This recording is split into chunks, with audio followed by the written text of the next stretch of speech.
I'm a Black Mouse Society member. I was picked on everybody that had chiefs in their families. One day I got a call and said, "Hey, I have to visit with you." His name was Tex Fox. He asked me to come to the police department. And I thought, well, why is this guy calling me? Because did I do something, or I was actually scared when he asked me to come in and visit him. I thought, what did did I actually associated with somebody that did something?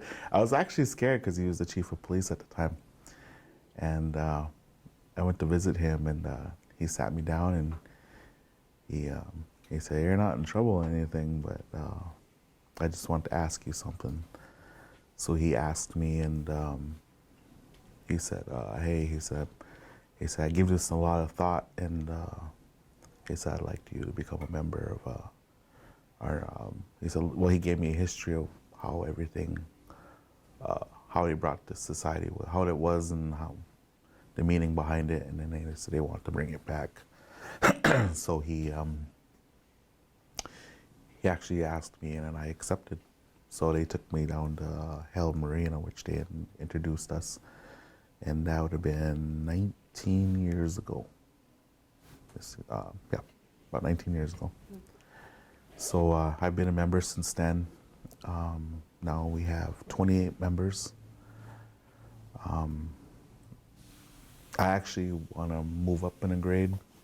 It's an age grade society, so I want to move up. I know there's two little ones I'm going to have to kind of get a hold of.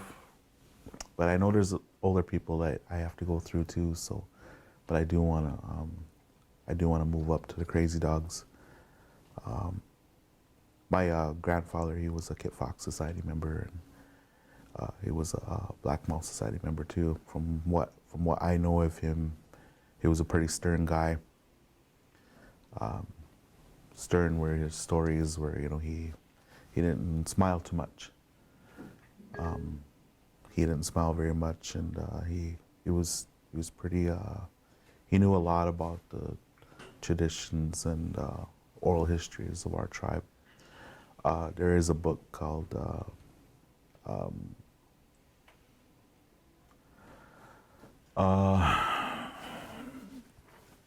what's that one I'm thinking about? It's a black book. Traditions and Origins of the Others. Kind of, yeah, that one by Bowers.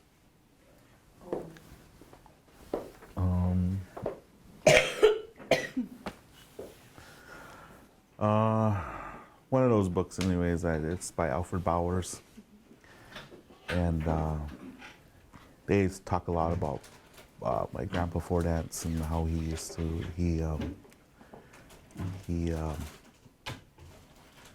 he actually was the taker of the earth naming bundle that our tribe had. There you go. Talks a lot about Fort Answers because he was from the Speckled Eagle clan that are Mandans. And there's not very many, so all the Speckled Eagles became Chicken Clan. This is the book. It's Hida as a social and ceremonial organization by Alfred Bowers. He talked a lot about my grandpa and his dad, Bob Tubble, and his dad Guts. A lot of their, I always read this every once in a while and just kind of get some stuff. So when I come across different people, and I ask, well, who's your folks? And so I sit there and I drive at night because I do have a second job. So then I'll be thinking about something and I'll pull this out and I'll be like, well, I wonder if I'm related to this guy. So down the line, I usually end up finding it in here. But I do take care of two bundles. I take care of a real big one that belonged to my grandpa Fordance. I take care of that. And the other one was given to by my grandma down the line, but they've all have gone on now. So, but I take care of that one too. So I have pretty big responsibilities. What does that mean to take care of a bundle? Can you talk a little bit about It was never really, as I was growing up, like I said, identity is a big thing. I was always, I was kind of always the little guy that always I was active. So, those bundles were in the house. So I was always said, hey, I'm gonna be quiet. So they always kicked me out, to go play. But it's just the fact that, nobody really ever said anything to me about how, or what, all the questions that surround this. And nobody was there to say, hey, this is the way it is. But I know when my grandmother used to doctor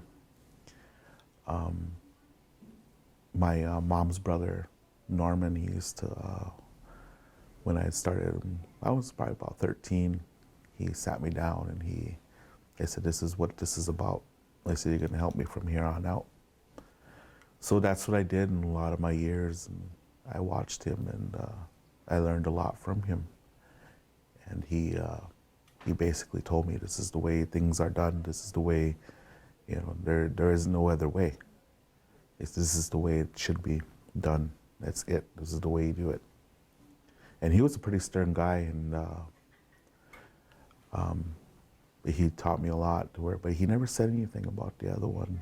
And so when I kind of asked my mom about it, she just kind of said, "Oh, I don't know. Your grandma, your grandma kind of, she knew more about that." So as I'm reading this book, all the stuff that that I guess should have been told to me was in this book. And I sit there and I think about it, and I was like, well, I didn't really have grandpa and grandmas to say, hey, let's do this and let's do that, or let me talk to you about this. And I didn't really have too many. As I was growing up, I was more uncles and aunts, but back then, like I said, identity wasn't a big thing with me.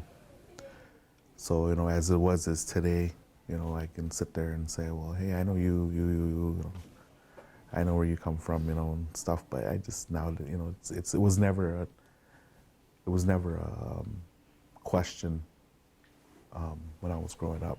I mean, it was just that it never was important when I was growing up. As you work in a school system, you see all the kids, and you see all their upbringings, whose family they belong to, their backgrounds, where they come from, and nowadays it's it's a little different nowadays. And well, now I'm a little older now, so it's just I just know that it's more important to me than it is now. Well, what was back then.